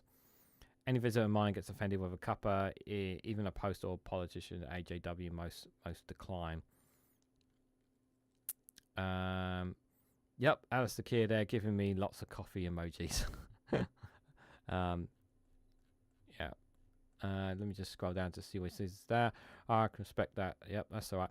You have to vote tactically until there is a fairer system, says Doc Davis. Yeah, and that's the thing. People don't want to vote tactically. People don't want to do that, but people feel they have to do that because they want the Conservatives gone, rather than them being able to vote for who they want in their conscience. I totally understand that position, Doc Davis. It's not right that people should have to tactically vote. To vote for a party that they don't really want to vote for, just to get another party out. The system is not fair. It's not fair. I clean in a school and there was some stuff on board while passed about the post as Viking president. Curio Library says, when at university my mum never spoke to me for a week, but I did not vote Labour. The thing was Labour was in 4th place behind Conservatives and 3rd place in the seats. Interesting. You can still do politics for A-levels, says Casper Northra. Yeah. Teaching critical thought is far more important, says Larry the Cat. Disagree strongly. If they get the vote, they must learn about civics and PSHE. Just an option, says Tom. Jow says teaching politics and the economy and the EU in school creates kids that know what it's all about. I learned economics and politics in school. We even had discussions about that. Thanks for your comments, guys. I appreciate it. Sorry I haven't had the chance to really catch up on your comments on that. So I've got one more article we're going to go through, guys. But you guys probably have already seen this already, but I haven't had a chance to talk about this. I'm probably not going to live stream tomorrow. I probably will just do a premiere video of World News Round at either 6 o'clock or 7 o'clock. I might just drop it at 6 o'clock like I normally do. But I will do a post tomorrow morning covering what my schedule is. And the reason why I'm saying this, guys, is I will come to this after this article because obviously I'm going to be trying to do at least 3 videos a week on the channel, because obviously I want to cover as much of the election as I can. And obviously I'm not going to be able to live stream it. I'm not going to live stream every day, but I might do 3 or 4 live streams a week, as opposed to just the usual 3. I may ditch Regan's news round while this is going on as well, but we'll see. But this one, I just wanted to cover this one before I talk to you guys about what the plans are on the channel. Have I got the right one on? I think so. Yes, I have. Yeah, so this one, this emphasizes just how messed up the, like, again, another example of just how screwed up the Conservatives are. Like, why is he doing this? Like, why do you need to do this? Why do you need to stage this? Rishi Sunak takes stage election questions from Conservative councillors posing as ordinary voters. The Prime Minister thanked the high-vis jack-wearing men in their important questions without declaring that they were local Conservative councillors Ross Hill and Ben Hall-Evans. Why would they do this? This is the thing that I really do scratch my head. Why would they do this? Like, it really just, the fact that this, and I'm fair play for Byline Times to keep pointing this out as quickly as they did. I really do. Because you're looking at the workers there, and you're thinking to yourself, wow. Like, if your workers there even have no interest in politics, and like you're seeing this and you're thinking, wow, man, you really are a douchebag, because you're planting people in there. Like, it shows just how freaking scared you are of the public. Like, he really is scared for doing this. But the thing is, it's councillors as well. It's not like Tory volunteers or something as well. It's extremely embarrassing. And it's quite frankly, I also go as far to say this is quite insulting as well. So Rishi Sunak's been accused of faking support from Conservative Party after taking 2 questions from supposedly ordinary members of the public who turned out to be Conservative councillors. Broadcasters on Thursday morning carried footage of an individual wearing his high-vis jacket asking the Prime Minister a question about his Rwanda scheme during an event at a warehouse in Derbyshire. The man told Sunak that the biggest issue is going to be the immigration over his election campaign, before asking whether your Rwanda plan is going to see results and stop small boats coming. No, that's this is. I'm sorry, but this is absolutely not going to be the be-all and end-all question around the general election. I've said this in videos, and I'm going to say this here to you guys. Immigration is going to be a factor, but it is not going to be the main thing on the doorstep of people. It will be a factor. It will be up for discussion. It will be spoken about, just like Brexit will be talked about. But the economy will be the main thing. Our NHS will be a main topic as well. And immigration will be spoken about, but it will not be the be-all. It's not going to be the big thing that everyone's going to be talking about. I mean, it's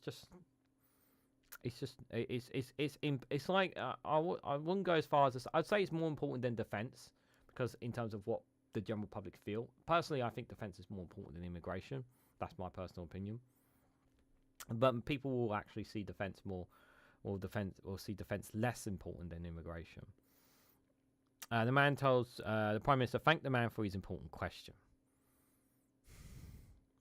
However, neither Sunak nor broadcasting informed viewers that the man asking for the question was actually Conservative Leicestershire councillor Ross Hills. He confirmed to Byline Times that he had been the individual asking the questions. That to me, yes, he told the papers before confirming that he had been asked to appear at the event. Asked whether the Conservative Party had asked him to ask Sunak specific questions about Rwanda, he instead that he had to get to work to end the call. Hill lists his job online as being a part-time dentist, along with his job as a councillor. This paper later identified his second high-vis jacket wearing individual asking Sunak a question at the event at the Economy as local earwash Conservative councillor Ben Hall-Evans. Hall-Evans, whose list of professions online as a functional consultant, told Sunak that he talked a lot about economics specific to everyone, the cost of living crisis, what's been done and what should set you apart from the benefit to the pound in the pocket. Sunak replied that this was a good place to start without revealing to viewers who the man was. A Labour spokesperson said it showed that Rishi Sunak was running scared of the electorate. It is. Rishi Sunak spent months dodging the verdict of voters at Eve, and even now he's still running scared. 14 years of Tories chaos, yet we've heard that comment all before. The row comes after Byline Times revealed that the Conservative Party had staged a fake protest against Labour's deputy Angela Rayner. Yeah, we covered that story before. This paper identified one of the protesters at the local Conservative Council for Yarm, John Coulston. Coulston admitted to this paper taking part in the protest alongside their local Conservative councillors. Yeah. For those who don't know, they staged a protest against Angela Rayner. A bunch of Conservatives pretended to be protesters, which was very, very, very bad to say the least. The same day, he popped into the coffee shop, and all the people there were Conservative workers pretending to be members of the public. Yeah, why? Why is he doing it? It's just outrageous, guys. Just outrageous. So just before you guys head out, I've got one more funny video for you guys, and then I'll just let you guys know what kind of the plan I've got for the week ahead. Because normally I have the schedule down on the post for you guys, but just before you guys head out, because it has been a long stream, and I wanted to cover these. I wanted to cover the rest of the I article, but my voice is cracking up, so as you can understand, I am.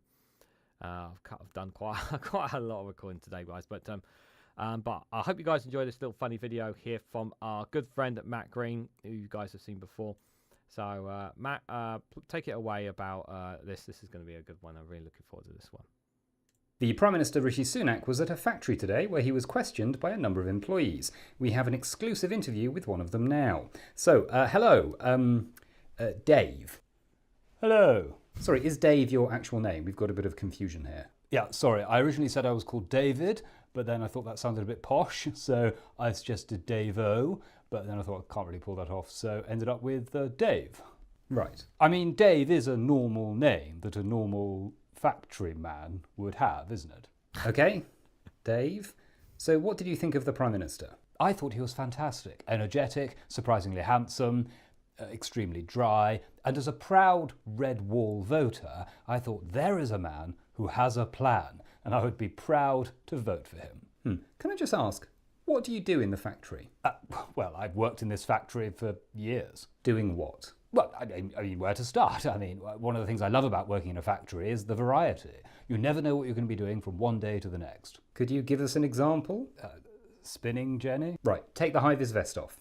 What? Take it off. I mean, why? Now, please. Oh, what's that doing there? Now, Minister, can we have a real conversation? Fine. How do you think your campaign's going so far? I mean... The announcement about national service has made quite a splash. Oh, please don't say splash. Reminds me of his speech. Okay, it got a lot of headlines. Well, it's a great idea. It's about time that the young people of this country got off their backsides and made a contribution. Like staying indoors during a pandemic to help mostly older people. Sounds like they need to get outside a bit then, doesn't it? You know, run around, pick some fruit, prepare for war. And look, they've got national service all over Europe. So... And are you also in favour of European levels of taxation and public services? Leave means leave. What's your response to critics who say this is all a rushed, ill-thought-out election gimmick? I'd say that's nonsense. We've been working on this for ages. So why did a government minister in the House of Commons rule out any plans for national service on the 15th of May? 10 days is a long time in politics. Thank you, Minister. Next up, as Keir Starmer makes his first official speech of the campaign, we ask, what music did he walk onto? And if it wasn't Rihanna's Umbrella, does he really deserve to win? Oh, that's a good one. Oh, great one. Rihanna's Umbrella. Oh, that's brilliant. That's a good one, Matt. That's a very good one. Oh. Matt Green Comedy, guys, on YouTube. Make sure you subscribe to the YouTube channel. Link for the video is in the description. Oh, that was good. I hadn't watched that until now, guys. So that was very good. I love that. Rihanna's Umbrella. That'll be a great song for him to come out on. You do not get the joke. So, well, obviously it was, you know, when Sunak obviously was pissing down with rain, obviously. So, Keir Starmer to come out with the song Rihanna with the umbrella. Yeah. That's it, but it's fine. No worries, QA Library. So yeah, guys, just so you know, so there are going to be 3 videos dropping a day. So there's going to be, just for your reference, so the short videos are going to be around the same time, apart from 2. I'm moving them slightly by 1 hour each. They're still going to be dropping every 6 hours, every 6 or 7 hours roughly. Short videos on here, TikTok and Instagram and Facebook, on the links for them, just for those who know. 3 videos are going to be dropping a day, so you're going to have them dropping at 8 a.m, 2 p.m, and I'm going to be dropping a third one at 10 p.m. UK time. And the reason why I'm going to drop it at 10 p.m. UK time is just because normally I'm doing a live stream or a premiere between like 6 or 8 o'clock. 6 to 8 or 9-ish between that time slot there. So that's why I've got a video going to be dropping there, because I wanted to do a third video, because I'm still going to do some election videos, but I also want to try and cover some non-election videos within the UK as well. So I've got quite a few coming down. Whether I'll keep to that between now and the general election, obviously we'll have to wait and see. I will be switching things up when the manifestos come up as well. But yeah, I will be recording World's News Round tomorrow. And I obviously I'll get some obviously I've recorded some exclusive content already on Facebook, Patreon and Rumble. I just need to finish a couple more videos for the rest of the week for you guys. Obviously, if you guys follow me on Rumble, I'll cover a lot of the war on Gaza on that platform there. And I have if I have some additional UK videos, I'll drop on exclusively on the Facebook page and on Patreon. You do not have to join on Patreon for those content if you want to see them as well, guys. Just so you know as well. So I want to say a massive thank you to everyone who's come along. The gang is here. And the lava lamp has formed. The orb is empowered. But they will all be back, as will I, tomorrow at 6 p.m. I will do the World's News Round. If I don't do it as a premiere, I will do it as a live stream. It'll probably be a premiere. I will probably record it at some point tomorrow for you guys.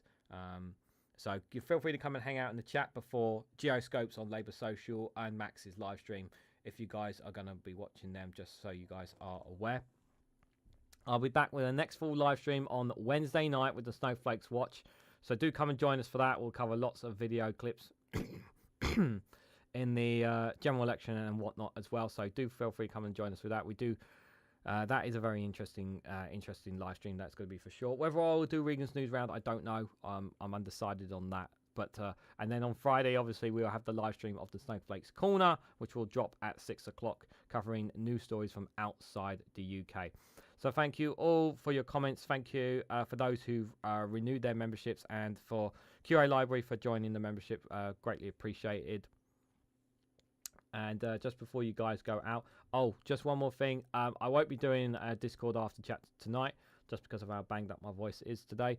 But I will probably do it on Wednesday night after the Snowflake Watch. So if you guys want to join me on Wednesday night for an after chat, we'll do one on Wednesday night, but just not tonight, just because of my voice, guys. But just before you guys go, I just need to see if you guys can do just one more thing for me. If you haven't already, please hit the like button. We greatly appreciate it. Share it across social media so others are notified of this video, and subscribe, because it really does help support the channel.